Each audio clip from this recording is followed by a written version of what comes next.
There's a Black American brain drain happening, and it's not about money, it's about reclamation. It's not running away, it's a strategy of freedom. Stay tuned.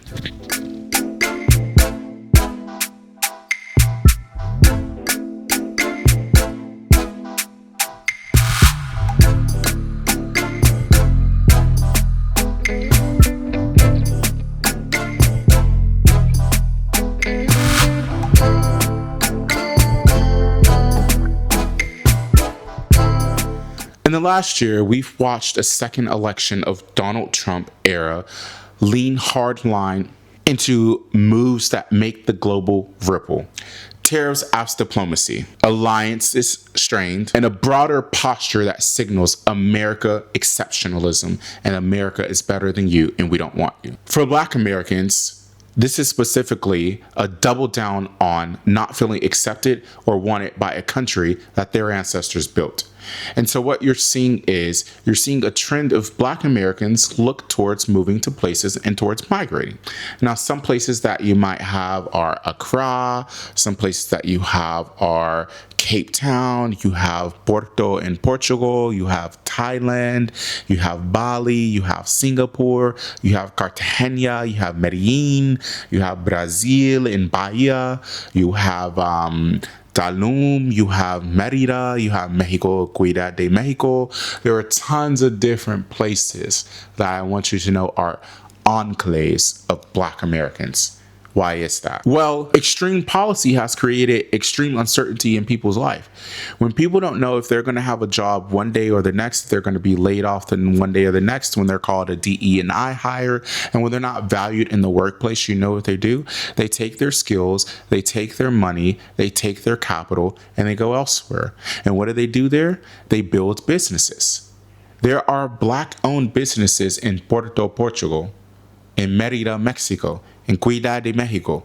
There are Black-owned businesses. And it's strange to sort of comprehend because Black-owned is such an American, not even British. It's an American concept, a Black-owned business. But this lets you know that people want certainty. People want stability. People do not like extreme policies. And so people are looking for a way out. They're looking for a way to, one, access upward mobility, because in America, it just seems almost impossible anymore. People work hard day on end, and still the rich get rich and the poor get poorer. For Black Americans, leaving isn't just economical, it's psychological as well. I want you to know, as a Black man who's traveled the world, I come into one or two things as I travel. The first one is blatant racism. And I wouldn't even call it racism. I would call it nationalism, and I would call it xenophobia. They don't like you because you're from another country. You can be Black, you can be African, you can be Asian. They don't like you.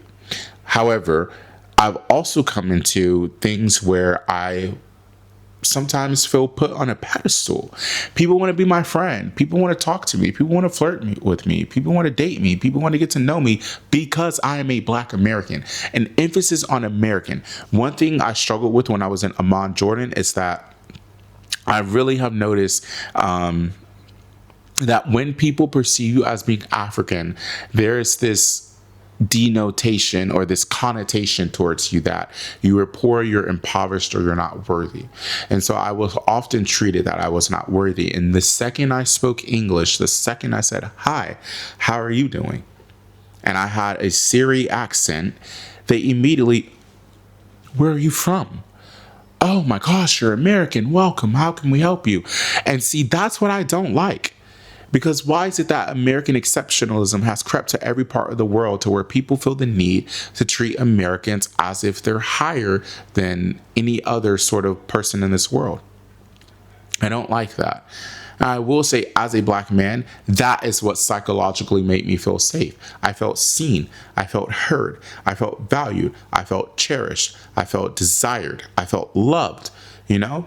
People saw me and people wanted me and people wanted to know more about me because I looked like what they saw on TV, except I was challenging their stereotypes and perspectives. And so these policies that Donald Trump is enacting that are very extremist and that are very MAGA, they are pushing away people from America. People are giving up on America. And that's what I call the American brain drain, particularly the Black American brain drain. It's where Black people, more than anything, want to feel valued, seen, and like their work is being contributed to, and that they are contributing towards the development of society and not just there as a DEI token.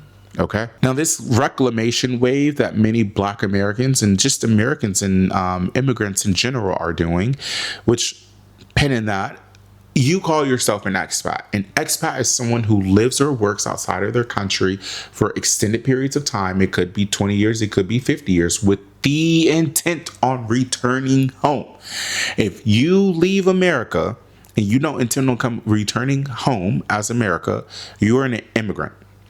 And this is a separate conversation for a separate video, immigrant versus expat. I don't like the term expat because expat, one, is very colonial and it's very indoctrinated with international development. Sorry, y'all, I almost cussed there, and I'm trying to keep my cussing to limited. It's very, very indoctrinated with international development. And so I feel like you're not an expat, dude. You're an immigrant, and you migrated. You immigrated from one country and immigrated to another. You're an immigrant. There's nothing wrong with that. But you only think immigrants can be Latino people or brown people or Ecuadorians or Hondurans. You don't believe that you can be a Black American or a white American or an Asian American and be an immigrant. But you quite frankly can. And this wave of immigration, it's building this cultural cachet in this pool of people who understand that passports are the new capital. So I can have a green passport and travel through Africa and to Latin and South America on my Ghanaian passport. You see? It's mobility, and it's opening up residential pathways to new countries. And one, it is helping invest capital, outside capital, into these new countries and to bring infrastructure and to bring knowledge, but it's also giving the people the psychological break that they want. This isn't a vacation mindset. It's portfolio thinking for your life. All around the globe, Black Americans are building communities where they're valued, where they feel seen, and where they do not feel like they are always on persecution. What would your life look like if you stopped waiting for America to be safe? Where would you go? What would you do? Comment below. Please don't forget, like, comment, subscribe, and let me know what more kind of content you want to see of. This has been great. My name is Justin, and as always, stay grounded, stay global, stay Black.